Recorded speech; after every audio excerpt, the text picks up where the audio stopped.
In a narration found in Sunan Abu Dawood, number 4606, the Holy Prophet Muhammad, peace and blessings be upon him, warned that any matter which is not based on Islam will be rejected.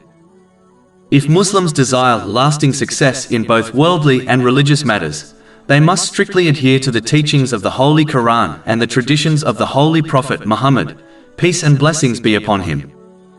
Even though certain actions which are not directly taken from these two sources of guidance can still be considered righteous deeds, it is important to prioritize these two sources of guidance over all else. In truth, the more one acts on things which are not taken from these two sources, even if they are righteous deeds, the less they will act on these two sources of guidance. An obvious example is how many Muslims have adopted cultural practices into their lives which do not have a foundation in these two sources of guidance. Even if these cultural practices are not sins, they have preoccupied Muslims from learning and acting on these two sources of guidance, as they feel satisfied with their behavior. This leads to ignorance of the two sources of guidance, which in turn will only lead to misguidance. This is why a Muslim must learn and act on these two sources of guidance which have been established by the leaders of guidance, and only then act on other voluntary righteous deeds if they have the time and energy to do so.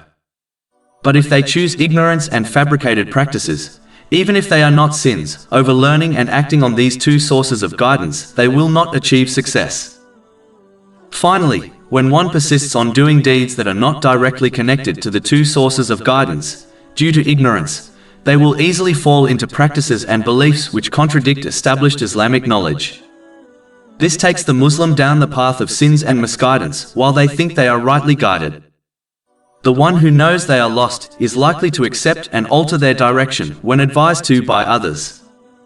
But the one who thinks they are on the correct path is highly unlikely to alter and correct their direction, even when they are warned by others who possess knowledge and clear evidence. The only way to avoid this outcome is to strive to gain and act on the knowledge found in the two sources of guidance, and avoid other actions, even if they appear to be good deeds.